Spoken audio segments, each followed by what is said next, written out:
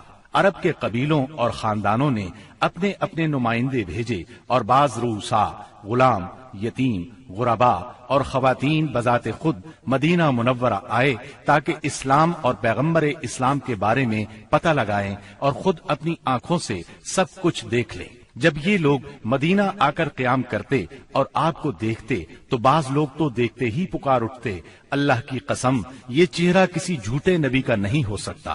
اس کے بعد اسلام قبول کر لیتے۔ جب جزیرہ عرب میں دعوت و تبلیغ مکمل ہو گئی اور اللہ نے اہل ایمان کی ایک ایسی جماعت پیدا فرما دی جو دعوت کی حفاظت کی ضامن اور اسے زمین کے کونے کونے تک پہنچانے کی کفیل تھی، تو اللہ تعالی نے چاہا کہ رسول اللہ صلی اللہ علیہ وسلم کو انتقال سے قبل ان کی جہد پیہم کا ثمرہ بھی دکھلا دے۔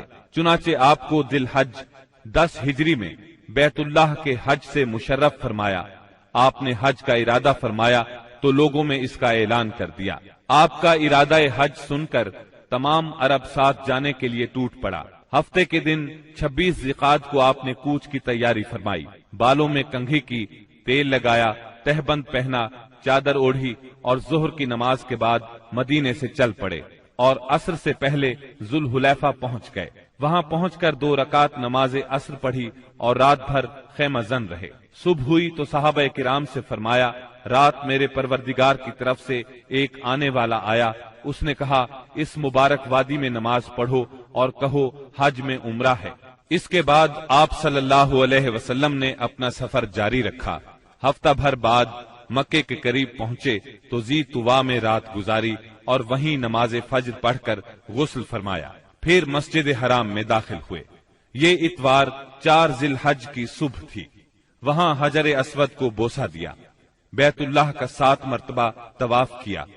طواف کے بعد مقام ابراہیم پر نماز پڑھی اور دوبارہ حجر اسود کو بوسہ دیا۔ پھر کوہ صفا پر آئے، صفا اور مروہ کے درمیان سعی کی۔ اس کے بعد اعلان فرمایا، جس شخص کے ساتھ قربانی کا جانور نہ ہو وہ احرام کھول دے۔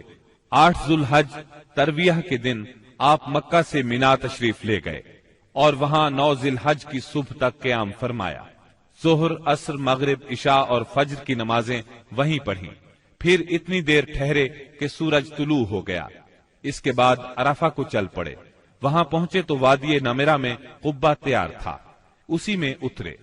جب سورج ڈھل گیا تو آپ کے حکم سے آپ کی اونٹنی قصواء پر کجاوا کسا گیا اور آپ بطن وادی میں تشریف لے گئے۔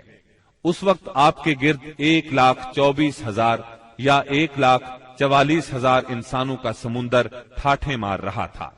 آپ نے ان کے درمیان ایک جامع خطبہ ارشاد فرمایا۔